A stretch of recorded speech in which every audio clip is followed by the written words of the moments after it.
बालाजी किनीकर, अनिल बाबर,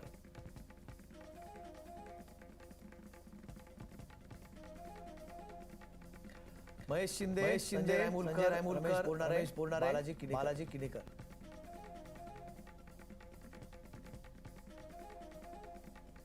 इथे आमदारांची यादी आहे.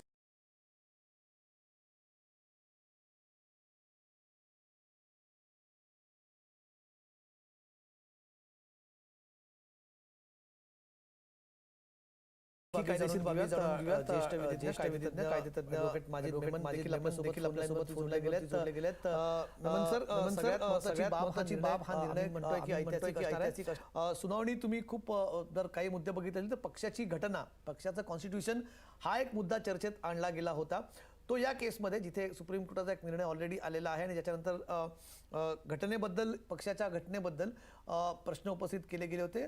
पक्षाची घटना हा किती कळीचा मुद्दा ठरू शकतो? आता आपण एवढं म्हणजे थांबून प्रतीक्षा केली. मग आता जवळपास 10-15 मिनिटांमध्ये या समोर आपल्यासमोर निकाल येईल म्हणून आपल्याला या संदर्भात काही प्रेडिक्ट करायला काही व्यवस्थित नाही आहे आता माझं म्हणण्याप्रमाणे. पण लोकांचं असं उद्धव ठाकरेंची जे पक्ष गाठ गटाचे त्यांचं असं उद्धवचं म्हणणं की 2 दिवसापूर्वी नार्वेकर शिंदेना भेटले म्हणजे आतमधले काय चाललं असेल तर ते तसं म्हणजे मला नाही वाटत ते हे योग्य आहे असं म्हणायचं. कारण ते स्पीकर आणि चीफ मिनिस्टर कधीही भेटू शकतात. त्यांच्याकडे 100 प्रश्न असतील आणि 100 कारणं असतील भेटायची. म्हणजे असे आरोप मांडता कामा नये. दुसरं पण असं आहे की त्याच्या समोर नार्वेकर स्वतः बीजेपीचे एक नेते आहेत, बीजेपीचे आमदार आहेत आणि असंही वर्तमानमध्ये पत्रामध्ये टेलिव्हिजन चॅनल बातम्यामध्ये हेही समोर आलंय की लोकसभाच्या निवडणुकासाठी राहुल नार्वेकर इच्छुक आहेत उभं राहायला तिकीट घ्यायला. तर ते तिकीटसाठी त्यांना शिंदेची मदत लागेल किंवा ते तिकीटसाठी ते काय आतमध्ये हे चालू करत असतील म्हणून ते कदाचित त्यांची बाजू घेतील. हे सगळे असे प्रकारचे विचार चर्चेत आहेत. पण मला असं वाटतं की घटनाच्या आणि सुप्रीम कोर्ट आणि इलेक्शन कमिशनचा लक्ष ठेवून नार्वेकरांना काम करावं लागेल. कारण हे काय एक दिवसाचं नाहीये. जे काही ते निर्देश देतील तर ते निर्देश सुप्रीम कोर्टाचे ठरलेले जे काही मागचे कायदे असतील किंवा घटनाचे जे प्रोव्हिजन्स आहेत ते म्हणतात की इलेक्शन कमिशनचे जे मागचे रेकॉर्ड असेल त्या सर्वांना म्हणजे लक्षात ठेवून त्यांना हे निर्देश द्यावा लागणार आहे. हे जे काय किरकोळ बाकीचे जे काय वस्तू असतील त्यांना जास्त काही महत्व नसणार. मला आता असं वाटतं की थोडंसं थांबावा आणि निर्देश आल्यानंतर आपण याच्यावर चर्चा करूया. ठीक आहे सर, वाट बघूया. निकाल वाचनाला सुरुवात झाली की तुर्तास धन्यवाद तुमचे. थेट जाऊया मुख्यमंत्री एकनाथ शिंदे जिथे बोलतात तिथे. या निकालाच्या आधी, या महत्त्वपूर्ण निकालाच्या आधी त्यांची काय प्रतिक्रिया आहे, त्यांचं काय म्हणणं आहे हे ऐकणं खूप महत्त्वाचं आहे. ऐकूया एकनाथ शिंदे काय म्हणतात. कार्यकर्ता म्हणून काम करणार आहे आणि म्हणून आज तुम्हाला मी एवढंच सांगतो, आपण जी भूमिका घेतली आहे ही भूमिका बाळासाहेबांच्या विचारांची भूमिका आहे. धर्मवीर आनंद दिघे साहेबांच्या विचारांची भूमिका आहे. या महाराष्ट्रातल्या तमाम सर्वसामान्य माणसातल्या मनातली भूमिका आहे. त्यामुळे आमचा संकल्प एवढाच आहे, या राज्याचा सर्वांगीण विकास, या राज्यातल्या तळागाळातल्या माणसाला न्याय मिळाला पाहिजे म्हणून शेतकऱ्यांच्या पाठीशी उभं राहण्याचा निर्णय आपल्या सरकारने घेतला. जेव्हा अवकाळी अतिवृष्टी गारपीट होते सगळे नियम आम्ही बाजूला ठेवतो. NDRFचा नियम बाजूला, SDRFचा नियम बाजूला, 2 हेक्टरचे आम्ही 3 हेक्टर केले. सततचा पडणारा पाऊस आपण नुकसान भरपाईत धरला आणि आता केंद्र सरकार म्हणजे आदरणीय प्रधानमंत्री मोदी साहेब दरवर्षी शेतकऱ्याला 6,000 रुपये देतात. त्याच्यामध्ये आपल्या राज्य सरकारचे अजून 6,000 आम्ही टाकले. आता 12,000 रुपये शेतकऱ्याला वर्षाला मिळणार. 1 रुपयामध्ये पीक विमा योजना देण्याचा निर्णय आपण घेतला. आज त्याचे पैसे लोकांना मिळू लागले. सगळे पैसे सरकार भरतंय. हे देखील राज्य देशातलं पहिलं राज्य आहे. माझ्या माता भगिनींसाठी एसटी मध्ये 50% सूट आम्ही देऊन टाकली. आता माझी माता भगिनी आपल्या घरच्या प्रमुखांना सांगते, थांब मी अर्ध्या तिकिटात बाजारहाट करून येते. हा फरक आपल्याला पाहायला मिळतोय. ज्येष्ठांना आपण एसटी मध्ये मोफत प्रवास दिला आणि महिला सक्षमीकरणाचं धोरण आपण घेतलंय. महिला बचत गटाला सक्षम आपण करतोय. काल मी गडचिरोलीत गेलो होतो. आपल्याला सांगतो, गडचिरोली हा नक्षलवादी जिल्हा आहे, तरी सुद्धा त्या ठिकाणी 40,000 महिला बचत गटाच्या महिला सक्षमीकरणाच्या कार्यक्रमात उपस्थित होत्या. आजपर्यंतच्या इतिहासात आपल्या देशाला स्वातंत्र्य मिळाल्यानंतर एवढी प्रचंड गर्दी त्या ठिकाणी काल पाहायला मिळाली. याचं कारण त्या महिलांनी सरकारवर विश्वास दाखवला. आपल्या कुटुंबाचा चरितार्थ चालवत असताना या ठिकाणी त्यांना सक्षम करणं. एकनाथ शिंदे बोलतात, आपल्या मुख्यमंत्री पदाच्या कारकिर्दीमध्ये कुठले कुठले निर्णय गेले याबाबत बोलतात. थोड्याच वेळात निकालाचं वाचन सुरू होणार आहे आणि अनेक अपेक्षा आहेत दोन्ही गटांना. दोघांचंही म्हणणं आहे की आमच्या बाजूने हा निकाल येईल, कारण आमची बाजू सत्याची आहेत.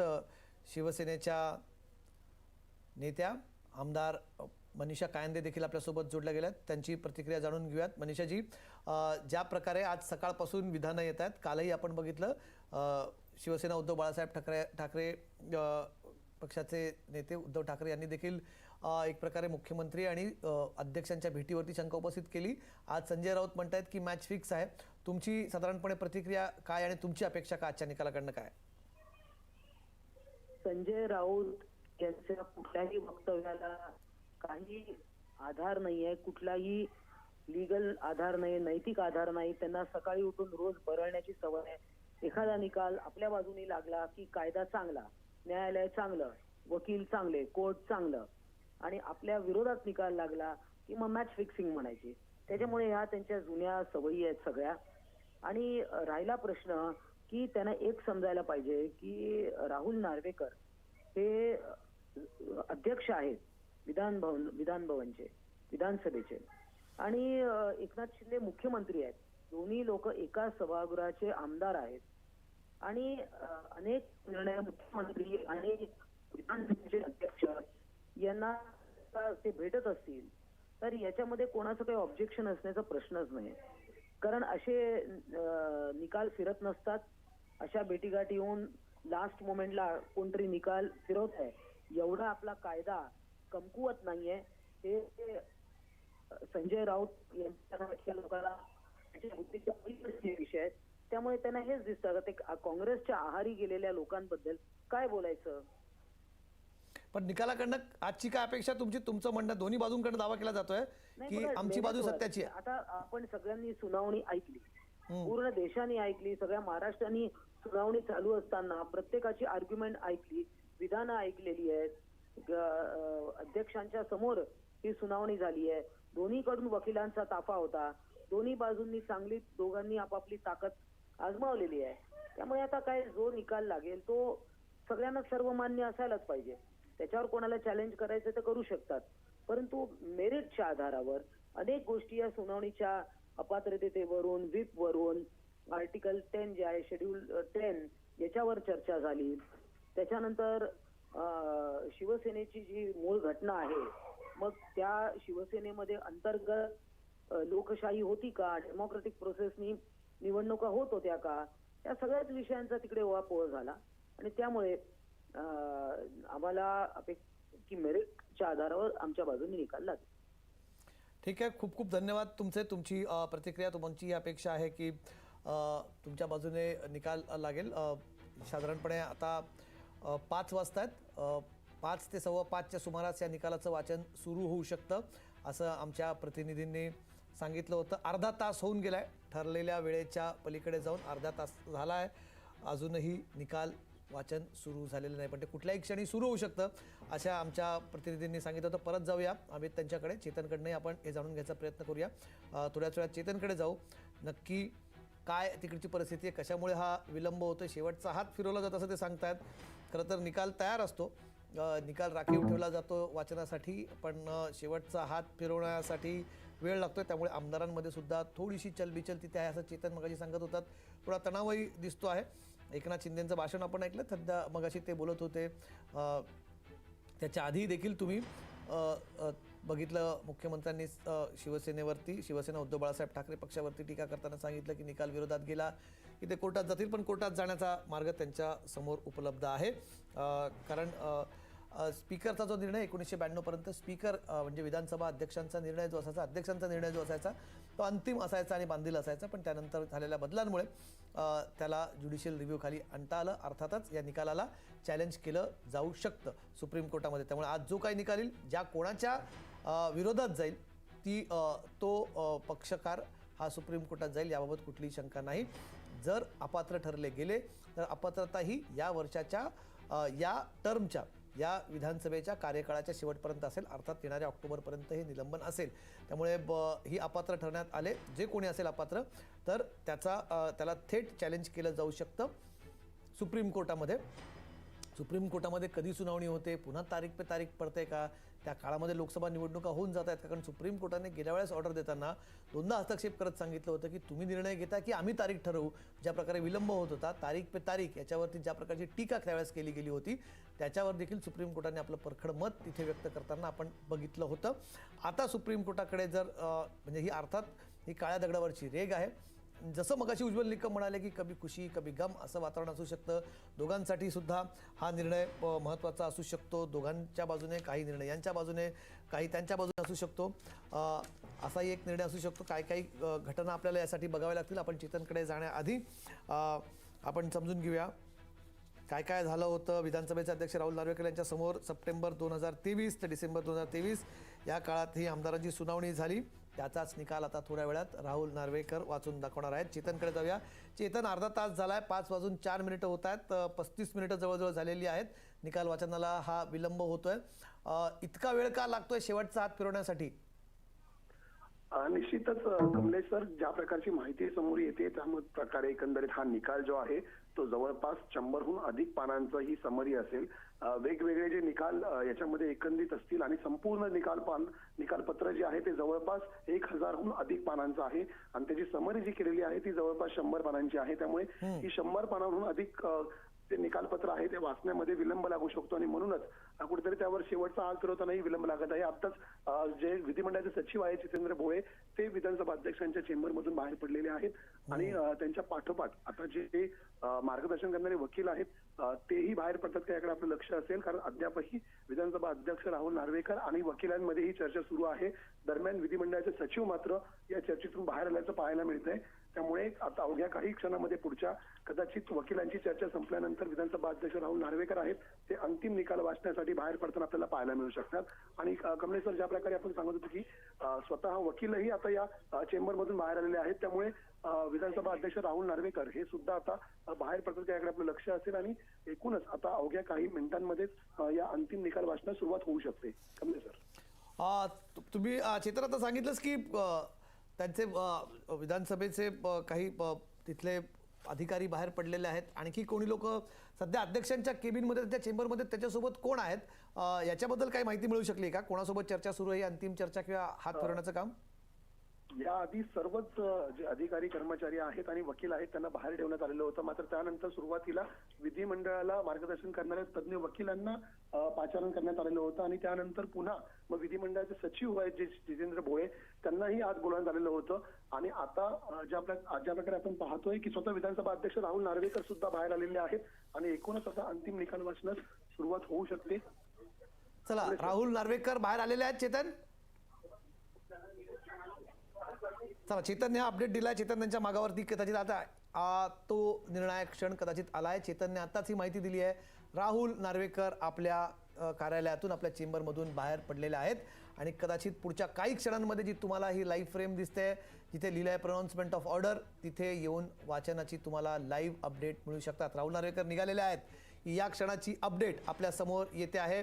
थोड्याच वेळात इथे राहुल नार्वेकर येऊन या निकालाचं वाचन सुरू करतील। सेंट्रल हॉलमध्ये राहुल नार्वेकर दाखल झालेले आहेत। विधानसभा अध्यक्ष राहुल नार्वेकर हे आता काही क्षणांमध्ये तो महत्त्वाचा निर्णायक क्षण आता आपल्या समोर येतोय। काही क्षणात राहुल नार्वेकर निकालाचं वाचन सुरू करतील अशी माहिती मिळते आणि या लाईव्ह स्क्रीनवर तुम्हाला लाईव्ह अपडेट मिळतील आणि इतिहासात पहिल्यांदाच अशा एखाद्या ऐतिहासिक निर्णयाचं लाईव्ह वाचन केलं जाणार आहे, ज्याची लाईव्ह लिंक देखील विधानमंडळाकडून दिली गेली आहे। काही क्षणांमध्ये राहुल नार्वेकर दाखल झाले सेंट्रल हॉलमध्ये।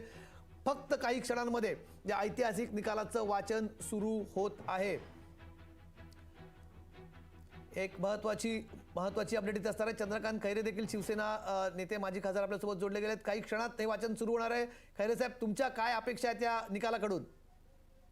आमच्या अपेक्षा आहे की आमचे ऍडव्होकेट्सनी खूप चांगली बाजू मांडलेली आहे। आम्ही सत्याच्या मार्गाने चालणार आहोत आणि सत्याच्या मार्गाने चालणार असताना आमचा विजय झाला पाहिजे ही आमची भूमिका आहे माननीय उद्धव बाळासाहेब ठाकरे यांची। आणि जर समजा यांनी काय आता किती 4 वाजता सुरुवात करणार आहे, अजून सुरुवात करत नाही, म्हणजे मुद्दामच काय डिले चालला। आधीच 8 महिने ते डिले केलं आणि अजून डिले केलं तर बरोबर नाही। आता काय होतंय पाहू आता आणि नंतर मग परत बोलू। पण मग तुम्हाला या विलंबावरती आक्षेप आहे? हा विलंब करू नये, म्हणजे लोकांची लोक सगळे ते टीव्ही समोर बसलेले आहेत आजकाल महाराष्ट्रात। पण तुम्ही ठीक आहे खैरे साहेब, धन्यवाद। खैरे चंद्रकांतजी खैरे थोडेसे गडबडीत आहेत तिथे आणि त्यांनी जी काय आपली बाजू तत्परतेने तिथे मांडण्याचा तिथे प्रयत्न केला। पण जशी आपल्याला अपडेट मिळाली आहे, राहुल नार्वेकर हे दाखल झालेले आहेत सेंट्रल हॉलमध्ये। आपल्या केबिनमधून ते निघालेले आहेत आणि अवघ्या काही क्षणांमध्ये ते सेंट्रल हॉलमधून या ऐतिहासिक निर्णयाचं वाचन सुरू करतील। जी माहिती मिळते समोर 1200 पानांचा हा निकाल असेल, पण त्याचं ऑपरेटिव्ह पार्ट याचं वाचन करतील। ही दृश्य तुम्ही बघतायत लिफ्टमध्ये सेंट्रल हॉलकडे जाताना विधानसभा अध्यक्ष राहुल नार्वेकर, ही दृश्य थेट विधान भवनातली केवळ लोकशाहीवर तुम्ही ही दृश्य बघू शकतात। विधानसभा अध्यक्ष राहुल नार्वेकर हे सेंट्रल हॉलच्या दिशेने जातानाची ही दृश्य आहेत। आज त्यांच्यासाठी एक महत्त्वाचा दिवस। एक तरुण महाराष्ट्राच्या विधानसभेचे अध्यक्ष म्हणून त्यांची ख्याती आहे।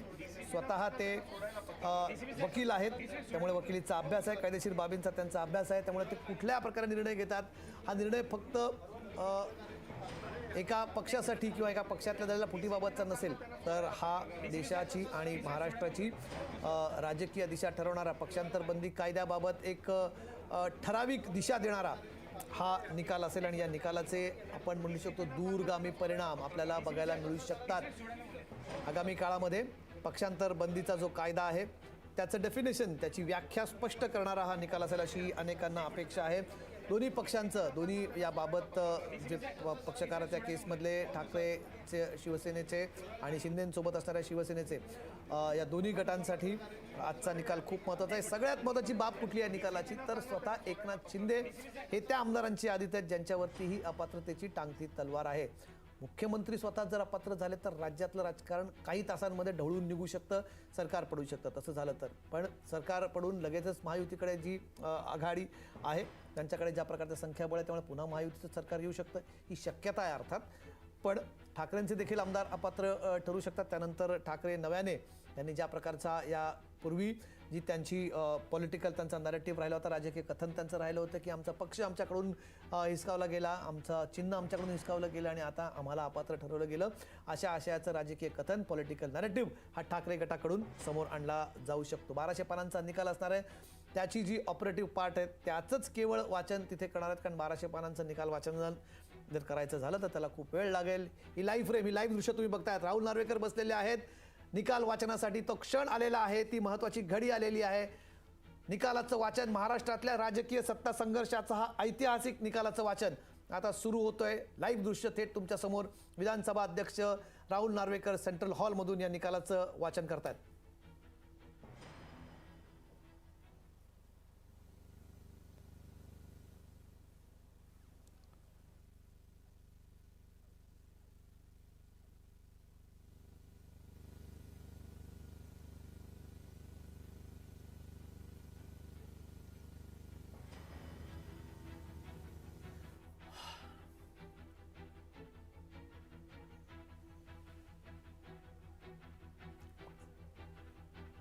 राहुल नार्वेकरांचा इथे ती जी लिंक आहे त्याचा आवाज नाही, पण राहुल नार्वेकरांनी वाचन सुरू केलेलं आहे. जसा त्यांचा ऑडिओ येईल आम्ही तुम्हाला ते काय म्हणतात ते ऐकवू. पण राहुल नार्वेकरांनी निकालाचं वाचन सुरू केलेलं आहे. ऐतिहासिक हा क्षण, एक ऐतिहासिक निकालाचं वाचन विधानसभा अध्यक्ष राहुल नार्वेकर इथे करतायत.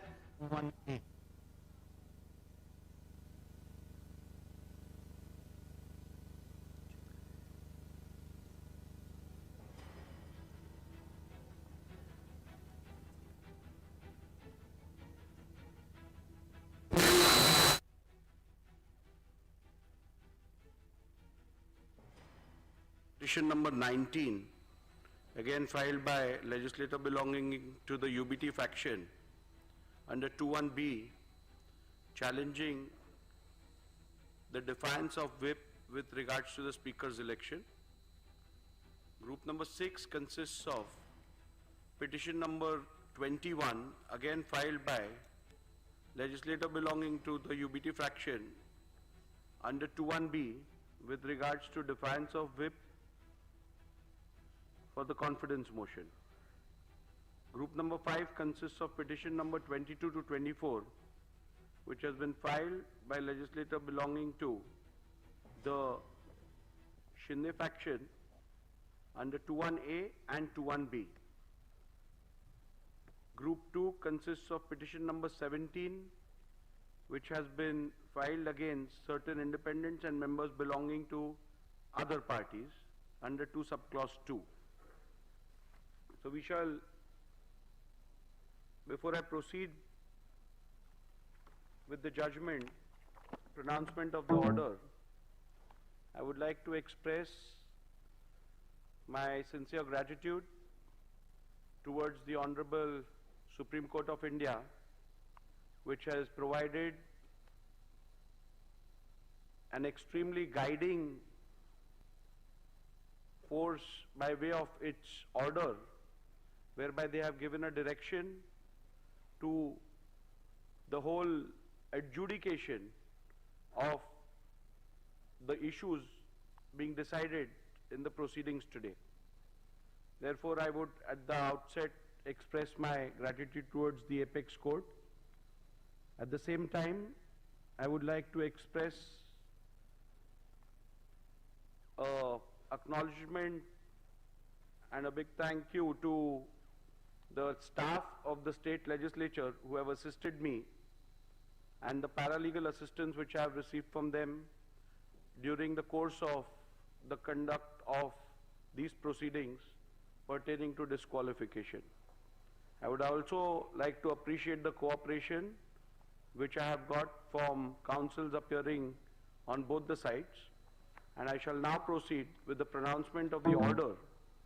As we are aware that there are certain preliminary issues which are applicable to all the 5 groups out of the 6 groups, and therefore I shall first commence with my ruling on the preliminary issues which concern all the 5 groups.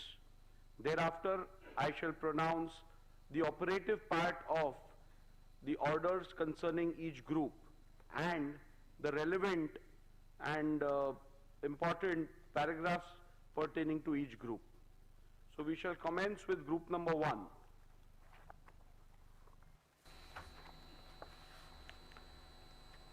Preliminary issues.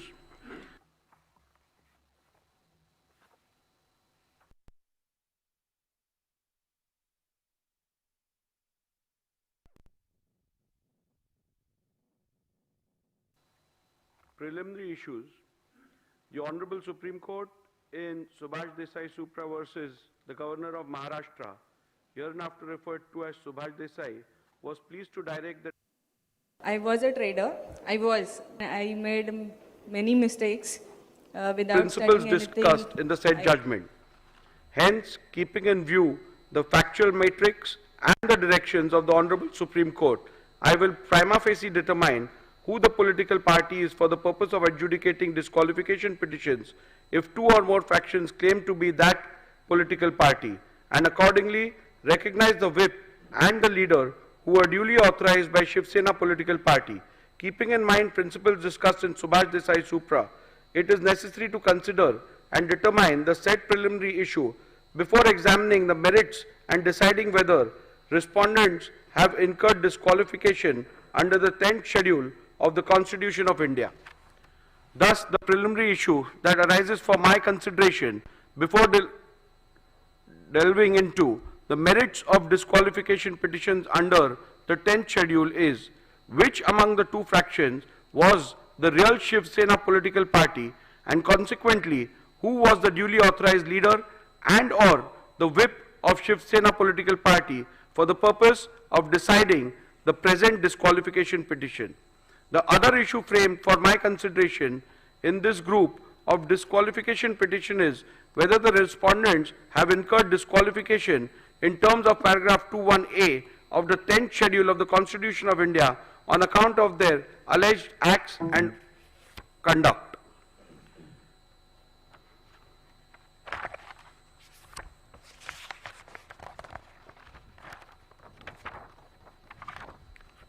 Paragraph 84 deals with the principles which have been laid down by the Honorable Supreme Court.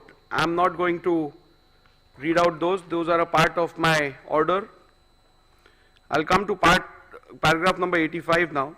Thus, what emerges from the principles laid down by the Honorable Apex Court in that the question of who the real political party is has to be considered and determined after giving due weightage to 1. The constitution of Shiv Sena, 2. The leadership structure of the party, and 3. The legislative majority if two or more factions claim to be real political party. The question of who the real political party is hereinafter referred to as the preliminary issue. Since in these proceedings both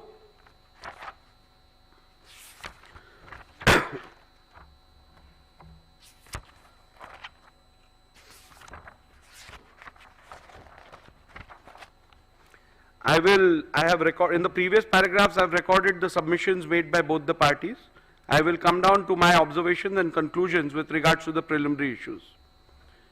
As stated earlier, the decision of the preliminary issue has to be taken after careful analysis of the constitution of Shiv Sena, the leadership structure of the party and the legislative party majority. After having heard both sides on the above aspect, I now propose to proceed to record my observations and finding on the preliminary issue. As is evident from the submissions of the parties, there is no consensus on the constitution submitted to the Election Commission of India with consent of both the factions. Likewise, the parties have different point of view on the leadership structure, which has to be taken into consideration. The only aspect which is undisputed is the majority in the legislature party. Hence, to embark upon the finding on the preliminary issue, I will have to decide the relevant constitution which has to be taken into account. 2. The leadership structure which existed before the dispute arose. Further, it will also have to be determined as to when the rival factions emerged. Petitioner's assertion that the constitution of the year 2018 is the relevant constitution which has to be taken into account for the purpose of determining the preliminary issue is based on the submission that 1. The 2018 constitution has to be considered as both the parties have relied upon the 2018 amended constitution and acted thereupon. 2. The Election Commission in its order dated 17/2/2023 in dispute case number 1 of 2022 has held that both the parties were aware of the 2018 amendment and thus the said constitution of 2018 has to be taken as the constitution which is done with the consent of both the factions, as the said constitution of 2018 was never disputed prior to the initiation of these disqualification petitions and the same was never challenged. 3. Respondents have themselves admitted and relied on the said constitution of 2018. And 4. The statement of Sri Yogesh Kadam that the filing of 2018 constitution along with the respondent's reply was a mistake done by the lawyers cannot be accepted, as the said statement is an afterthought and done only with the intention to mitigate the damaging statements made by Sri Dilip Lande. To the contrary, respondents have asserted that the constitution of the year 1999 has to be the one which has to be borne in mind, as according to the respondents, the constitution of the year 2018 was never submitted to the ECI.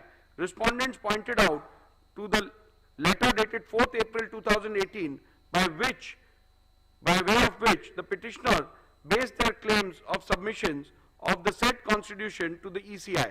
By pointing out to the same, respondents submitted that both the said letters do not mention anything about the purported amendments to the constitution or submission of the same thereof to the ECI. A similar claim was made with respect to the letter dated 27/2/2018 by Shri Uddhav Thackeray in the special leave petition number 3997 of 2022. However, in the said SLP, there was no mention about the existence of any such letter dated 4th April 2018. The word submitted appearing in paragraph 168 of Subhash Desai means submitted before the ECI, as is evident from the further part of the said paragraph, which the petitioner has conveniently ignored. The respondents have further submitted that 2018 Constitution has been wrongly annexed as a document. The stand of the respondent on the 2018 Constitution has always been that it is unconstitutional and was secretly manufactured by Shri Uddhav Thackeray in cahoots with Mr. Anil Desai. This stand has been specifically taken in the reply filed by Shri Eknath Shinde before the Honorable Supreme Court in SLP number 3997 of 2023, way back on 16/3/2023, much before filing of the replies before the Speaker in August 2023. Further, even the additional replies filed on 25/10/2023 in the present proceedings, the aforesaid petition has been reiterated by the respondents. After having considered the submissions advanced by both the parties on the question as to which is the relevant constitution for the purpose of determination of the preliminary issue, I have come to the following conclusion. A. As per the Honorable Apex Court, if both the factions have submitted different versions of the constitution of the party, then in that case, what has to be taken into account is the constitution which was submitted to the ECI with the consent of both parties before the rival factions emerged.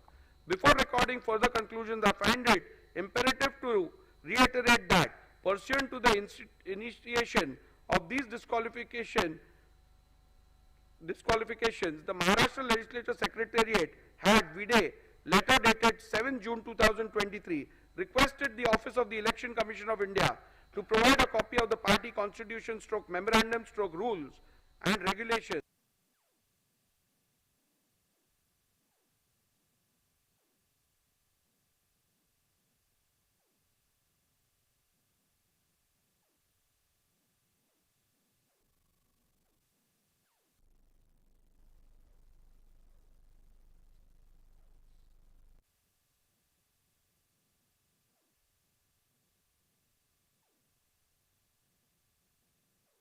The Election Commission of India, with a letter dated 22nd June 2023, provided a copy of the Constitution and rules of Shiv Sena as available on the record of Election Commission of India. Further, with respect to amendments, if any, to the said Constitution of the party, the Election Commission requested the Legislature Secretariat to refer to the order dated 17 February 2023, passed by the ECI in dispute case number 1 of 2022. Having perused the same, it has to be noted that the copy of the Constitution of Shiv Sena provided by the ECI does not bear any date or year, but as per the ECI, that which is provided vide their reply is the only Constitution of Shiv Sena available on the record of the ECI. Further, with respect to the amendments, if any, to the said Constitution, the Election Commission, vide its order dated 17 February 2023, has held in paragraph 132 4b that the amended Constitution of 2018 is not on the record of the Commission. Thus, the petitioner's submission that the Constitution of the year 2018 has to be taken into account cannot be accepted, as I am bound to follow the directions of the Honorable Apex Court in Subhash Desai Supra, and accordingly take into account the Constitution which the Election Commission has provided. In my jurisdiction under the 10th schedule of the Constitution of India, I cannot delve into any other factor while deciding which is the relevant constitution. As prima facie, it is evident from the records of the ACI that the 1999 constitution is the one which was submitted to the ECI by the Shiv Sena before rival factions emerged. Further, it is also necessary to mention that the petitioner's submission that the constitution of the year 2018 was submitted to the ECI by referring to the letter dated 4th April 2018 cannot be accepted. A bare perusal of the said letter dated 4th April 2018, by way of which the petitioner based their claim of submission of the said constitution to the ECI, does not bear any content which shows that an amended constitution was submitted to the ECI. The said letter only refers to the election held and the results thereof, and nothing more. Further, on closer examination of the special leave petition filed by Mr. Uddhav Thackeray before the Honorable Supreme Court, challenging the ECI decision SLP number 3997 of 2022, I find that exactly same claim has been made about the letter dated 27/2/2018, and there is no mention about the new letter of 4th April 2018. Accordingly, said letter of 2/7/2018 is on the website of the Election Commission of India. However, there is no document relating to the constitution annexed to it.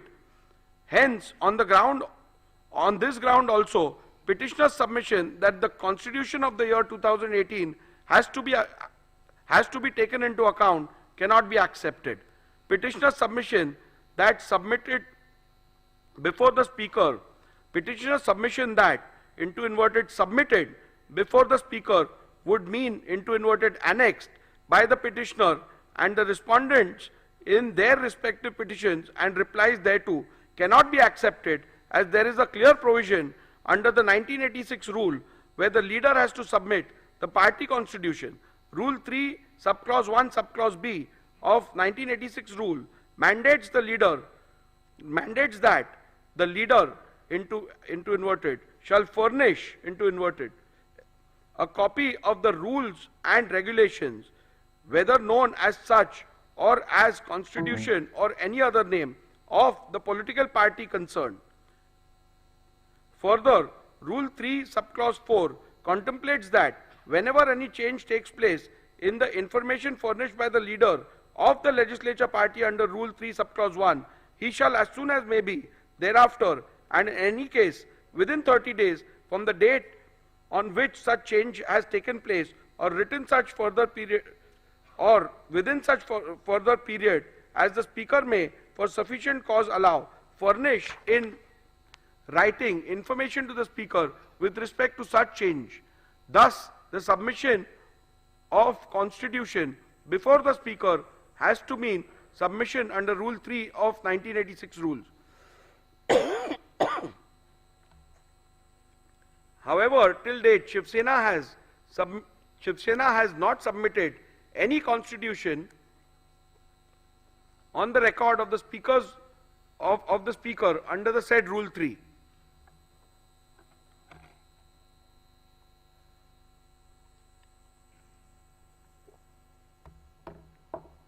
In view of the above observations and finding, I need not further analyze any other submission in this regard made by the parties, and I hold that the Constitution of Shiv Sena provided by Election Commission of India, V-Day, letter dated 22nd June 2023, is the relevant Constitution of Shiv Sena for determination of the preliminary issue as to which faction is the real political party.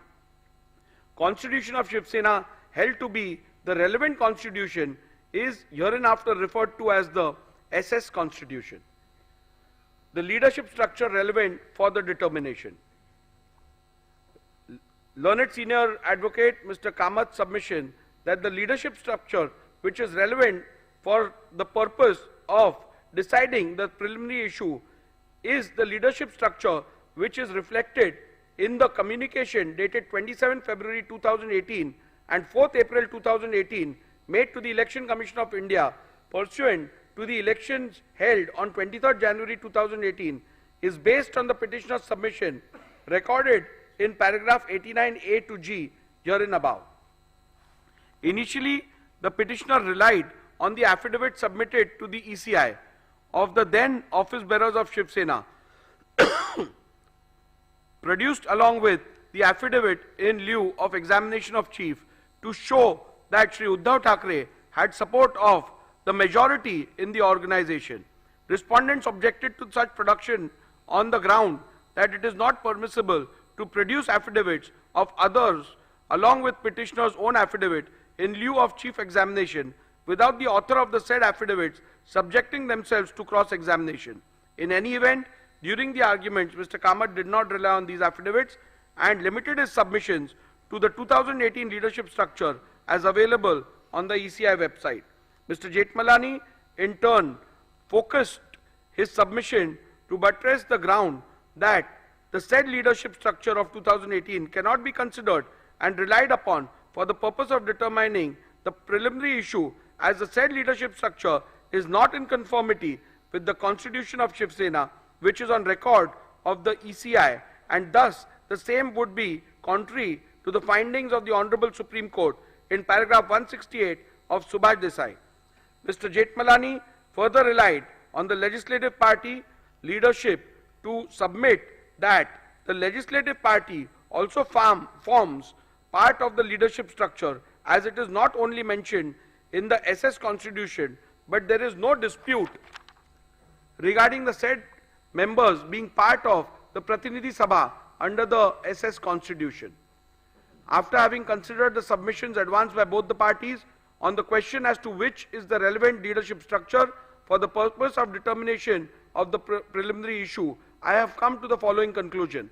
The submission of Mr. Kamath, the jurisdiction under the 10th schedule, only mandates a prima facie adjudication as to what the leadership structure of the political party was at the relevant time, and it does not extend to an inquiry as to whether or not the leadership structure available on the record of the ECI was pursuant to a validly held election is a correct position, and hence I concur with the same.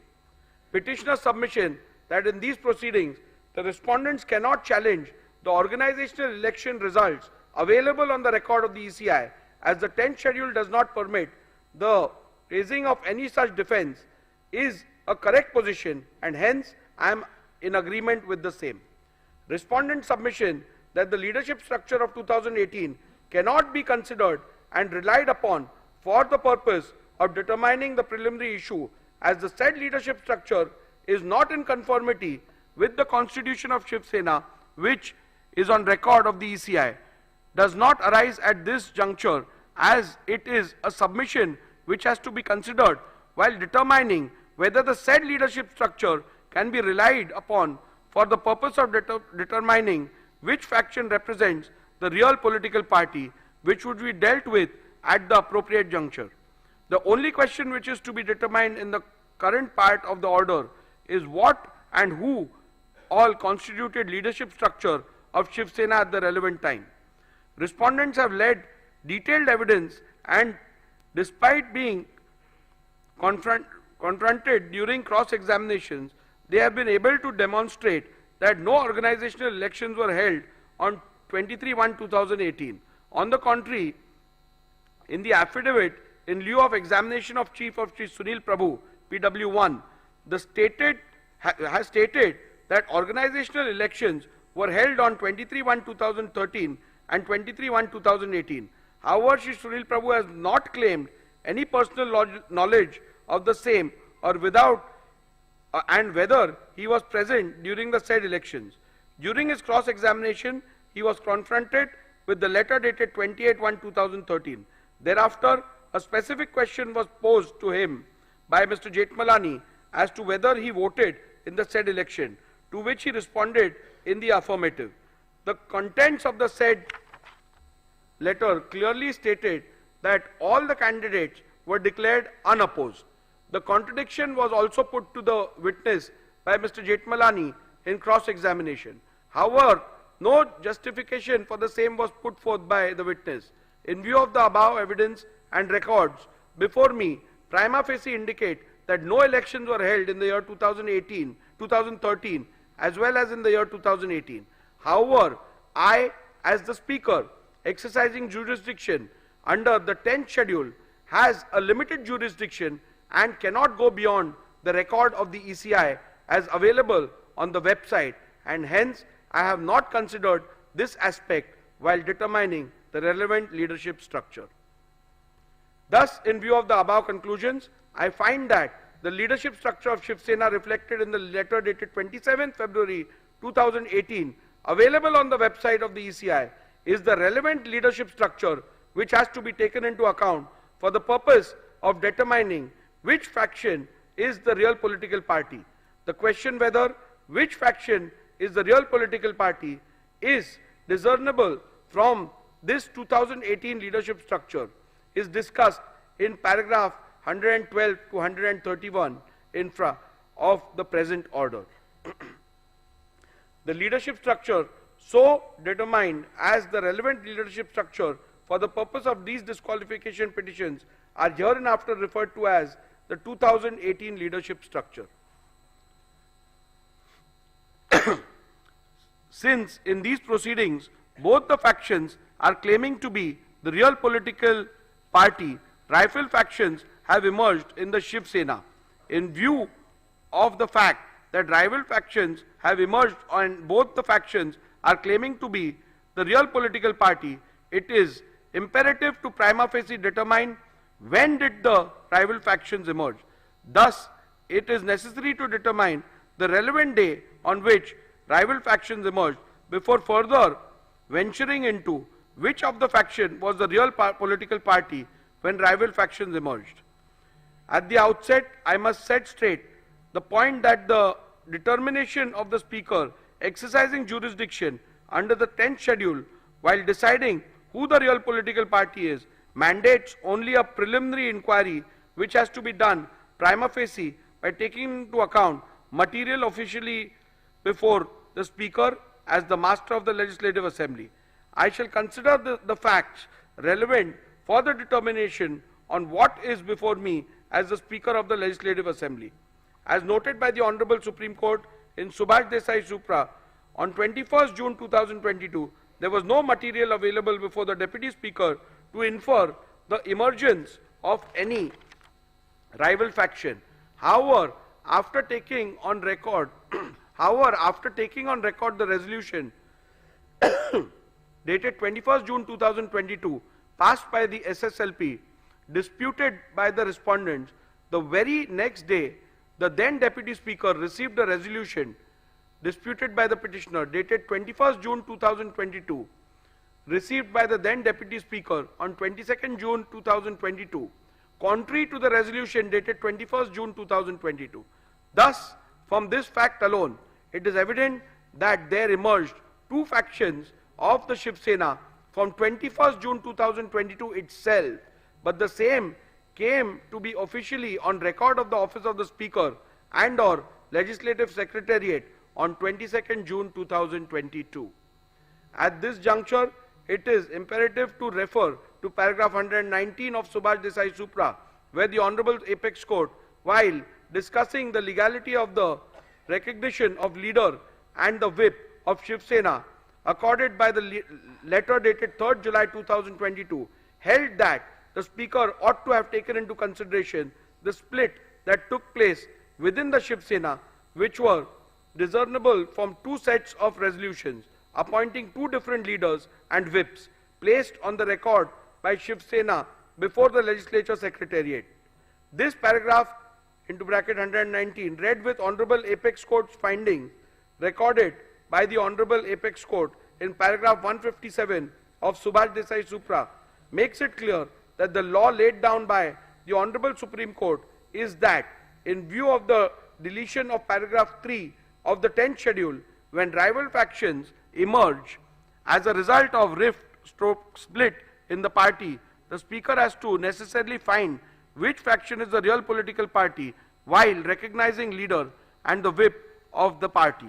Thus, in view of the facts recorded in the preceding paragraphs and keeping in view the principles enumerated by the Honorable Supreme Court in Subhash Desai Supra as recorded in paragraph 84 herein above, I have come to the following conclusion, that the emergence of the two factions of Shiv Sena can be inferred from 21st June 2022 itself, and the same came to be a matter of official record of the Office of the Speaker and of the Legislature Secretariat on 22nd June 2022. Conclusion: having decided the 1. relevant constitution of Shiv Sena, 2. leadership structure, and 3. the relevant point for the purpose of determining the preliminary issue, I have made the following analysis, observations, and determinations on the preliminary issue of which faction was the real political party when two factions emerged. For the purpose of analyzing, discussing, and determining the issue, the faction of the petitioner is hereinafter referred to as UBT faction, and likewise the respondent's faction is referred to as the Shinde faction. The applicability of the test of aims and objectives. I am not going into the details of reading the applicability of the test of aims and objectives, because as you are aware that in accordance with the directions of the Apex Court and otherwise, the Speaker is not required to get into the political thicket with regards to the aims and objectives of a political party. So I am restricting it to pronouncement, and you can have a look at it once you apply for the certified copy.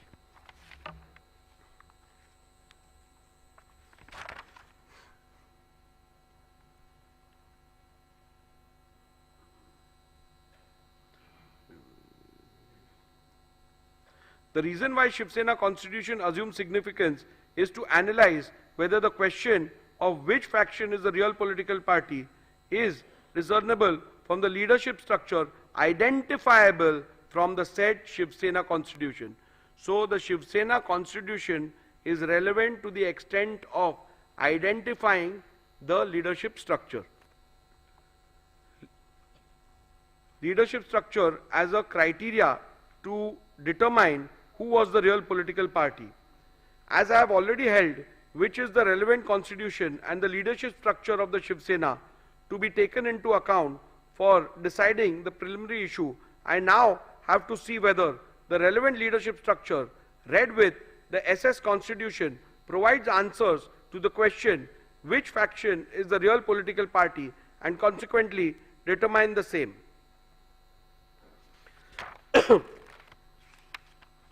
The UBT faction made, there are submissions made which have been recorded of both the sides, which are at paragraph 113 and 114 of my order. In view of the above recorded submissions of the parties, there emerges two further questions: whether 2018 leadership structure is in conformity with the constitution of Shiv Sena. Number 2, whether will all the Paksha Pramukh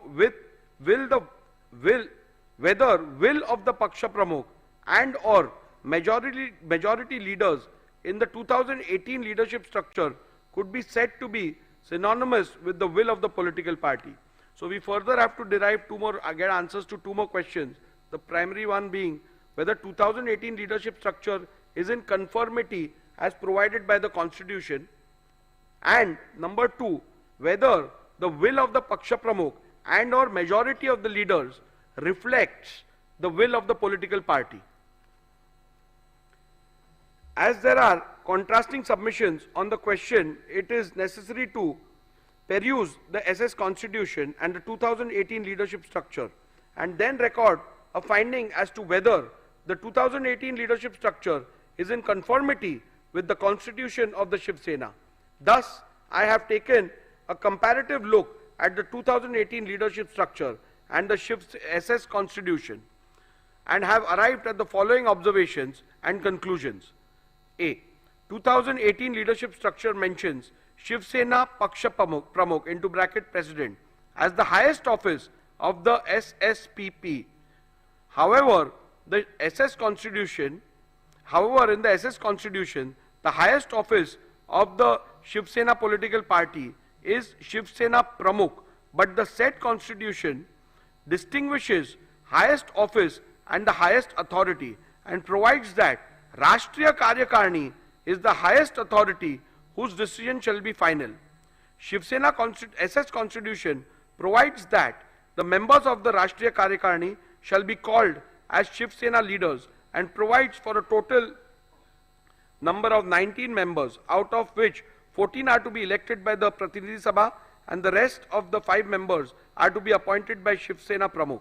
However, the 2018 leader structure envisages only 13 members in the Rashtriya Karyakarni, out of which 19 are to be elected and the remaining 4 are to be appointed. SS Constitution provides for a total number of 21 deputy leaders, out of which 17 are to be elected by the Pratinidhi Sabha and the rest of the 4 members are to be appointed by Shiv Sena Pramukh. However, the 2018 leaders structure envisages 33 deputy leaders, out of which 21 are to be elected and the remaining 12 are to be appointed. The 2018 leadership structure provides for 3 categories of office bearers, vis-a-vis Secretary, Samanvayak and Sanghatak. However, the Constitution of Shiv Sena provides for 3 categories of office bearers, vis-a-vis President, Sar Chitnis, General Secretary, Koshadhyaksha, Treasurer. From the observation recorded in the preceding paragraphs, it is evident that the 2018 leadership structure is not at all in conformity with the Constitution of Shiv Sena.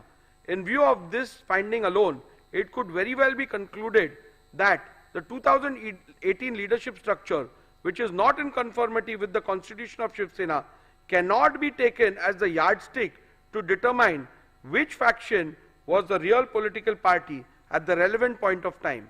In view of the same, I have come to the conclusion that the 2018 leadership structure read with the SS Constitution does not provide a reliable outcome and or answer the question which faction is the real political party, and hence cannot be relied upon to determine the said preliminary issue.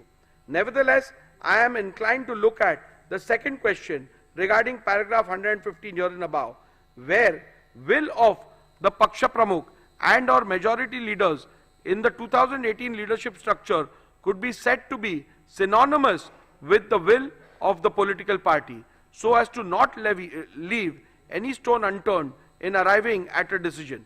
The determination of this question arises out of the alternate submissions made by the UBT faction that the 2018 leadership structure has to be taken ex facie, and the determination of which faction was the real political party has to be solely based on the said leadership structure without a comparison of the said structure with the leadership structure provided for in the Constitution of the Shiv Sena.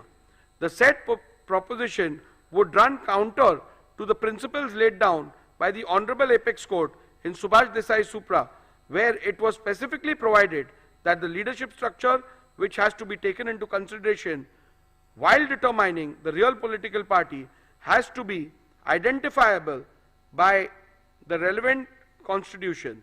Thus, although in the light of my finding on the preceding question, the aspect need not be looked into, however, I intend to look into the said aspect any which way, considering the gravity and importance of the dispute. Hence, following are my observations, findings, and conclusions on the said aspect.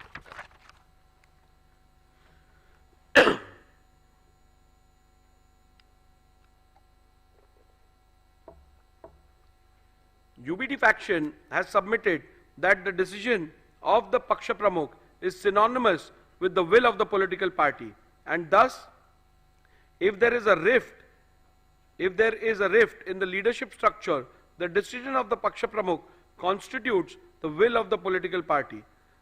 This proposition is devoid of merit, as I do not find any substance to allow the same. The reason for the same are recorded herein below. The proposition perhaps would have been a valid point if the party president was the sole repository of the decision making with respect of the policy and administration of the party. For analyzing the said submissions, a perusal of the SS Constitution was made. The SS Constitution provided that Rashtriya Karyakarni shall be the highest authority of the party, and its decision in all matters concerning the party policy and party administration shall be final. It is also to be noted that the Paksha Pramukh is only a presiding member of the said highest authority in the party, and in no way is the sole repository of decision making in the party. Thus, in view of the same, the submission that the decision and or the will of the Paksha Pramukh is synonymous with the will of the political party cannot be accepted. It would be appropriate to note that the SS Constitution does not even have a post called Paksha Pramukh. However, it was argued by the UBT faction that the nomenclature difference in the 2018 leadership structure and the SS Constitution is not a relevant factor for the purpose of deciding the preliminary issue. Even though I have held in paragraph 117 that 2000 leadership structure is not at all in conformity with SS Constitution, I shall consider this submission. The Constitution of Shiv Sena provides for Shiv Sena Pramukh. The submission of the petitioner that Shiv Sena Pramukh mentioned in the SS Constitution is the same post of Shiv Sena Paksha Pramukh termed in the 2018 leadership structure. By relying on the powers of Shiv Sena Pramukh, it was argued by the UBT faction that he is the authority under the party constitution vested with the powers to remove any member of the party. Thus, it was further argued that an authority who is vested with such power of removal reflects the will of political party with respect to removal of members from and for anti-party activities.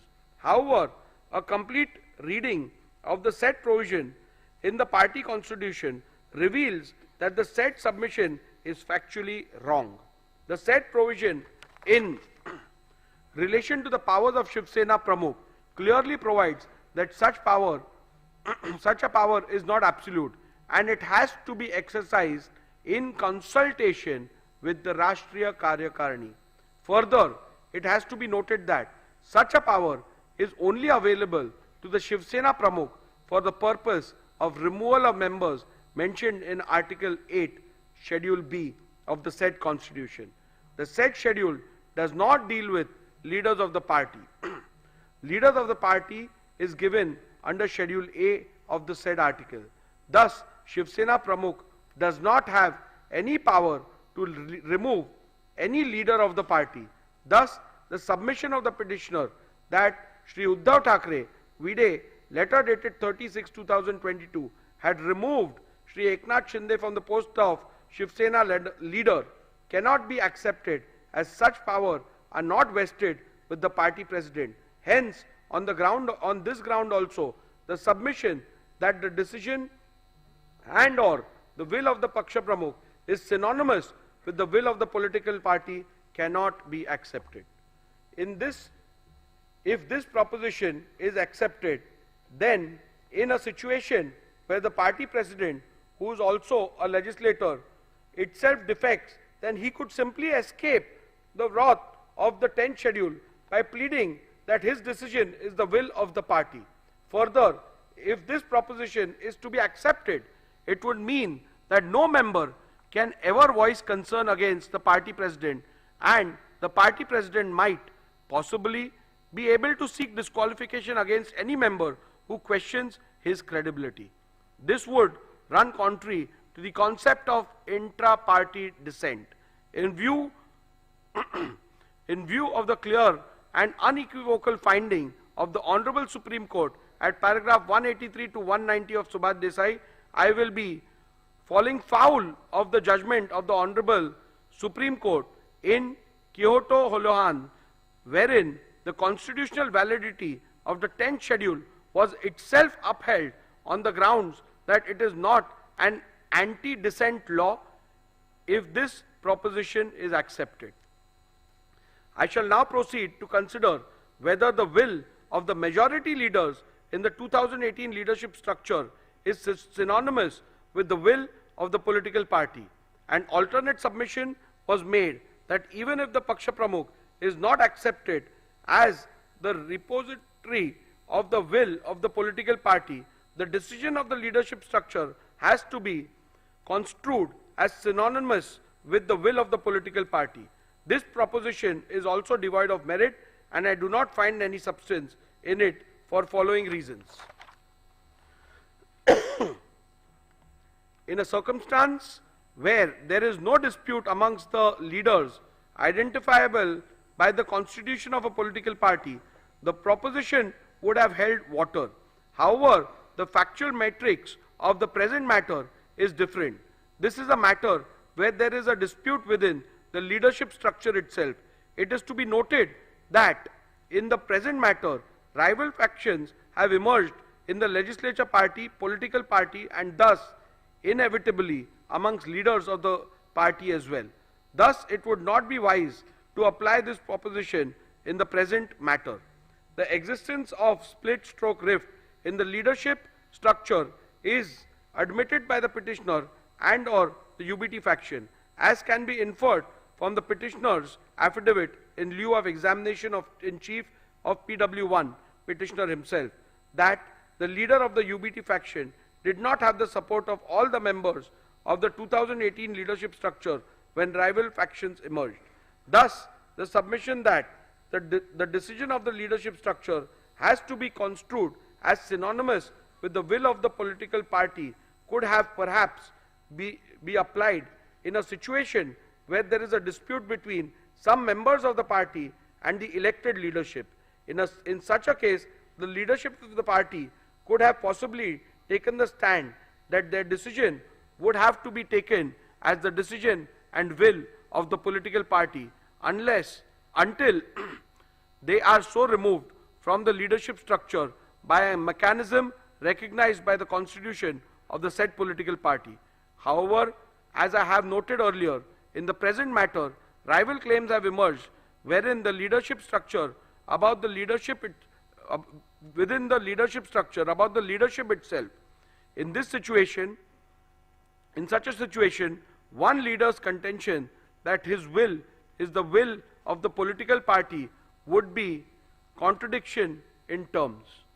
Thus, when there is a vertical rift in the party and two factions within the said leadership structure emerge as a result of the said rift, leaders of either faction, both Shri Uddhav Thackeray and Shri Eknath Shinde, could equally claim to represent the will of the political party. In that case, it would not be appropriate to take their decision as the decision that carries the will and wish of the political party when the question of which faction is the political party is being considered. There possibly lies one more aspect which could be considered. Does the stand-stroke decision of the majority members of the leaders within the leadership structure, identifiable and appointed according to the constitution of the political party, could be construed as the will and desire of the political party in the event there is a dispute within the leadership structure? For the purpose of answering this question, one must look into the constitution of the political party. In an event where the party constitution provides for a mechanism to resolve a conflict of decision within the leadership structure, then in that case it would have been a guiding factor.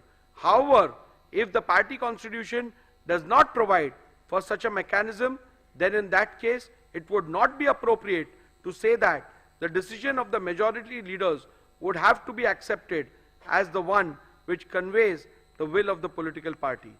This aspect need not be further considered in view of the fact that in any case UBT faction has not placed any material on record or even suggests that any meeting of the Rashtriya Karyakarni was called for where any decision in relation to the real political party was resolved so as to identify the leaders and or the whip who carried the will of the political party. Thus, in the absence of any such material, including any majority decision of the Rashtriya Karyakarni in relation to the real political party, identifying the leader and or the whip who carried the will of the political party, would be an impossible task. Any conclusion reached would be without basis in law and evidence of fact. The submission that the UBT faction shall be taken as a real political party is entirely based on the conjuncture that if there will be a decision taken in relation to the political party by Rashtriya Karyakarni, then UBT faction would have had the majority. At this juncture, the petitioner's claim about a meeting purportedly held on 25th June 2022 has to be dealt with. It is the petitioner's case that Rashtriya Karyakarni meeting was held on 25th June 2022 and certain resolutions were passed. In support of this case, petitioner has produced certain resolutions of 25th June 2022.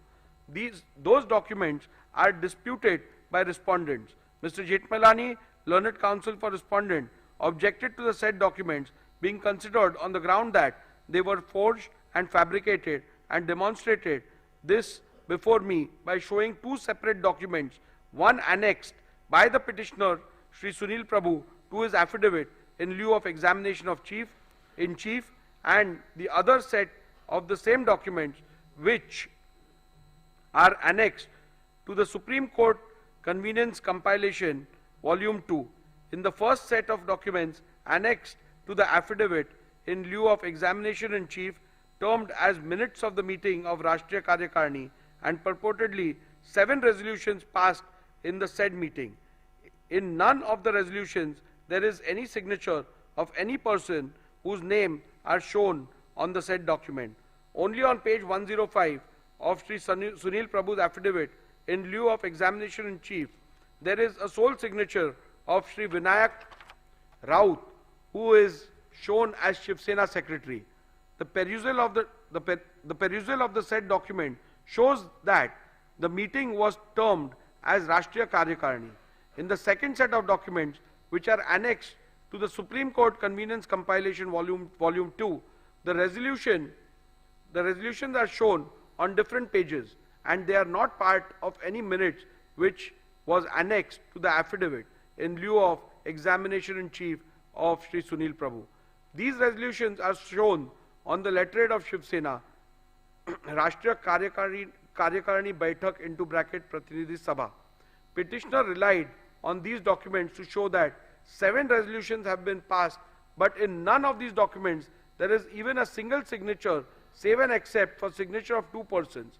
The name mentioned as proposer and seconder are not even members of Rashtriya Karyakarni, like Shri Rahul Shevale, who is not a member of Rashtriya Karyakarni, who has stepped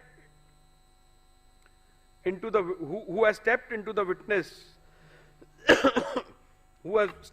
witnesses and led evidence that there was no such meeting. The same is the case with Shri Vinayak Raut and Shri Arvind Sawant. They are also not members of the said Rashtriya Karyakarni. The petitioner had claimed that the said meeting was held on 25/6/2022 at Sena Bhavan, whereas Shri Uddhav Thackeray claimed that the said meeting was held through video conference. This has been stated by Uddhav Thackeray in his submission before the Election Commission filed on 9/1/2023. This itself casts a doubt on the authenticity of the documents and holding of any such meeting of either Rashtriya Karyakarni or Pratinidhi Sabha. The petitioner himself is not sure whether it was Rashtriya Karyakarni or Pratinidhi Sabha. Thus, in view of the above said documents, the said documents cannot be permitted to be relied on.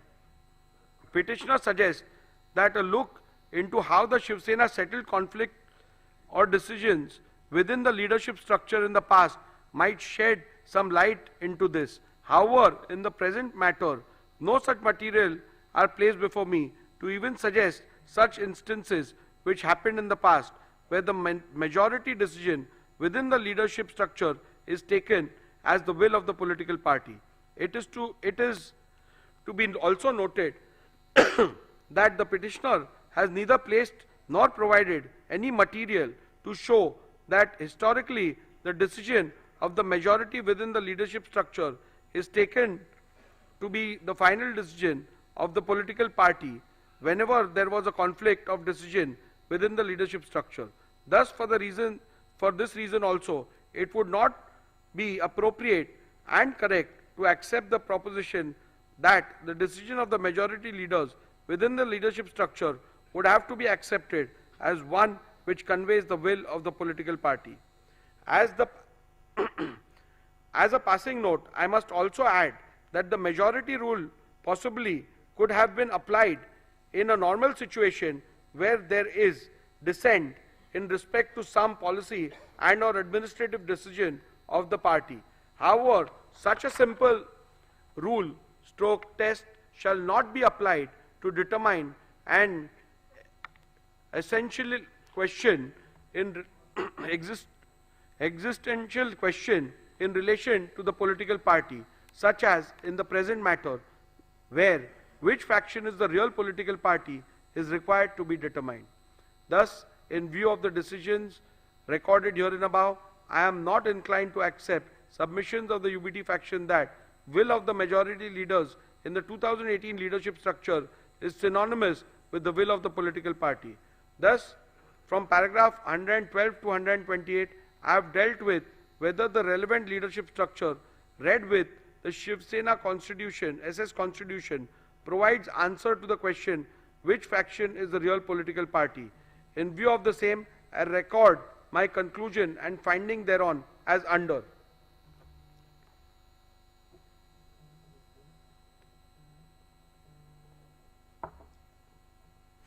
The 2018 leadership structure is not at all in conformity with the constitution of Shiv Sena and thus does not provide a reliable outcome and or answer to the question which faction is the real political party and hence cannot be relied upon to determine the preliminary issue. Decision of the Paksha Pramukh is not synonymous with the will of the political party and thus if there is a rift in the leadership structure, the decision of the Paksha Pramukh cannot be taken as the will of the political party. When there is a vertical rift in the horizontal leadership hierarchy of the political party and both the factions within the said leadership structure emerged as a result claim to represent the will of the political party, it would not be appropriate to apply the test of which of the said faction decision carries the will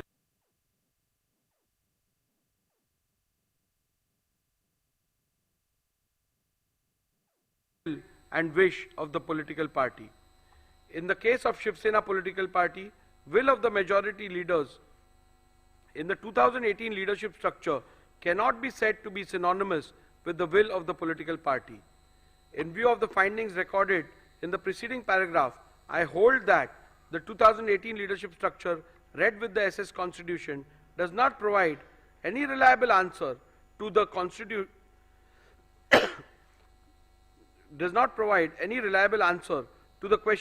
which faction is the real political party and consequently the 2018 leadership structure cannot be yardstick to determine which faction is the real political party. With regards to the legislative majority, I am not going to spend much time because that question is rather clear.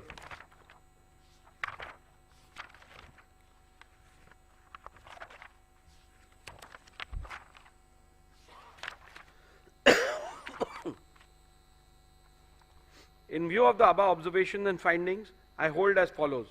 Which faction is the real political party is discernible from legislative majority which existed when the rival factions emerged. Legislative majority which existed when the rival factions emerged can be discerned and or inferred from 1. The Shinde faction resolution dated 21st June 2022 and 23rd June 2022 available on record of the Legislature Secretariat and the admitted position which can be inferred from the initiation of petitions against 38 legislators of Shinde faction by the UBT faction. Shinde faction had an overwhelming majority of 37 out of 55 MLAs with the rival when the rival faction emerged. From my analysis, observations, conclusions and findings recorded in paragraph 82 to 144 herein above, I hold that Shinde faction was the real Shiv Sena political party when rival factions emerged on 21st June 2022.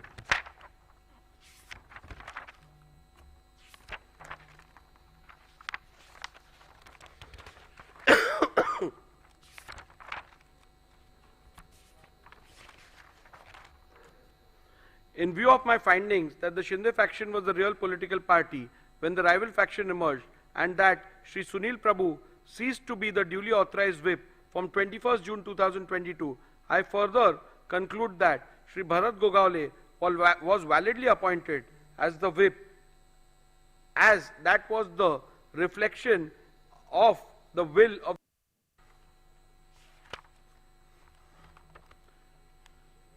have the respondents incurred disqualification in terms of paragraph 21A of the 10th schedule of the Constitution on account of their acts, omissions and conduct. I will also read the final conclusion. Following are the final conclusions from the analysis, observations, conclusions, findings and rulings recorded from paragraph 82 to paragraph 158